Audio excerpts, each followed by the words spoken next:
Bienvenue dans l'émission Saveurs divines. Cette bonne nouvelle du royaume sera prêchée dans le monde entier pour servir de témoignage à toutes les nations. Alors viendra la fin. Ce pain céleste vous est présenté par Immaculée Niraneza.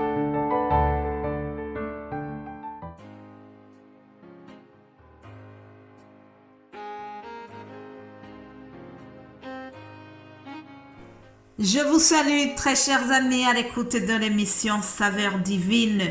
Que la paix de notre Seigneur soit avec vous.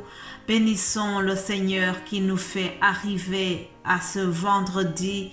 Nous terminons déjà la semaine et vous savez que depuis lundi, nous avons ce thème qui dit « Combat le bon combat de la foi ». C'est une exhortation que l'apôtre Paul a donnée à Timothée. Alors, nous avons vu déjà que dans notre combat pour la foi, nous avons vu qu'il y a une victoire qui est assurée au bout. Alléluia, par Jésus-Christ qui est en nous, ce Jésus qui est en héros à l'intérieur de nous, il nous assure la victoire. Aussi, je vous ai dit que celui qui veut la paix prépare la guerre. À ce dicton, nous devons ajouter ceci. Celui qui veut mener le combat de la foi, celui qui veut avoir la récompense céleste, il doit justement mener le combat de la foi.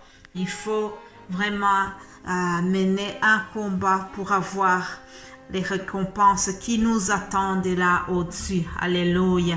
Et celui qui vaincra aura les récompenses. Comme je vous ai dit dans les formules que nous trouvons dans les 7 lettres adressées aux églises d'Apocalypse. Apocalypse, vous verrez les 7 lettres qui ont été adressées aux églises. Dans ces lettres, on termine chaque fois en leur disant « Celui qui vaincra aura une récompense ». C'est la même chose pour nous, chers amis. Si nous avons vaincu, si nous avons mené le bon combat de la foi, c'est sûr qu'une récompense nous attend au ciel. Alléluia. Mardi, je vous ai dit que dans ce combat, nous devons veiller et prier. Aussi, nous devons connaître notre ennemi. C'est bien de pouvoir déterminer la nature de notre ennemi. Nous avons vu notamment que nous nous battons contre des esprits méchants qui sont dans les lieux célestes. Nous sommes vraiment en train de mener une guerre, non pas contre les choses qui ont la chair et le sang. Ce ne sont pas du tout des choses palpables, mais ce sont des esprits méchants, comme nous dit Éphésiens 6 au verset 10. J'essaye de faire une synthèse de ce que nous avons vu depuis lundi. Si tu es là et que tu nous suis peut-être pour la première fois, c'est bien que tu saches ce que nous avons partagé depuis lundi. Nous avons également vu que l'exercice corporel est utile à peu de choses, mais la piété est utile à tout. C'est ce que Paul dit à Timothée. Donc nous devons nous exercer à la piété. Dans ce combat, il faut un exercice tous les jours. Notamment, nous devons faire la lecture de la parole tous les jours. Nous devons étudier la parole de Dieu tous les jours. Mes bien-aimés de Dieu, rappelez-vous que la parole de Dieu est une lampe à nos pieds. C'est grâce à la parole de Dieu que Jésus a pu vaincre le diable qui essayait de le tenter dans le désert. Alors nous aussi, nous devons maîtriser la parole pour pouvoir déjouer les pièges de l'ennemi. En terminant la semaine, je voudrais vous citer 2 personnages seulement qui ont été des héros dans la foi. Normalement, vous avez toute une liste de personnes qui ont été vraiment des modèles de la foi. C'est dans Hébreux 11. Hébreux 11, vous verrez quelques personnages qui sont vraiment cités comme des héros de la foi. Mais je ne vais pas vous parler de cela. Aujourd'hui, je voudrais que nous puissions juste noter l'attitude de Pierre et Jean. Pierre et Jean, dans Actes des Apôtres, chapitre 3, nous voyons le miracle qui a eu lieu lorsque Pierre a fait lever un paralytique. Et puis, dans le chapitre 4 qui suit, nous voyons qu'ils ont été arrêtés. Les chefs religieux, les autorités politiques n'étaient pas du tout contents de ce miracle. Alors, ils se posaient la question, qu'est-ce que nous allons faire de ces hommes-là? Car il est manifeste que pour tous les habitants de Jérusalem, un miracle signalé a été accompli par eux. Nous ne pouvons pas le nier, mais afin que la chose ne se répande pas davantage parmi le peuple, défendons-leur avec menace de parler désormais à qui que ce soit en son nom-là. Vous voyez, chers amis, on veut défendre Pierre et Jean de parler dans le nom de Jésus-Christ. Cependant, ils ont été déterminés. Aujourd'hui aussi, je voudrais terminer ce thème en te disant que dans le bon combat de la foi, sois déterminé. D'ailleurs, c'est le titre que je vais donner à cette vidéo. Soyons déterminés dans ce combat. Alors, Pierre et Jean, on leur a défendu de parler dans le nom de Jésus-Christ et d'enseigner au nom de Jésus. Mais ils ont répondu, écoutez comment ils ont répondu, Actes des Apôtres, chapitre 4, 19, ils ont répondu, jugez s'il est juste devant Dieu de vous obéir plutôt que à Dieu. Car nous ne pouvons pas ne pas parler de ce que nous avons vu et entendu. Alléluia. Voilà les hommes déterminés dans leur combat pour la foi. Voilà des hommes qui n'ont pas peur.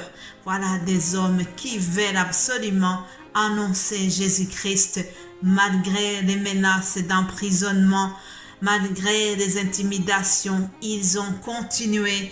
Ils ont dit, nous ne pouvons pas nous taire. Ils étaient déterminés. Chers amis, soyons aussi déterminés.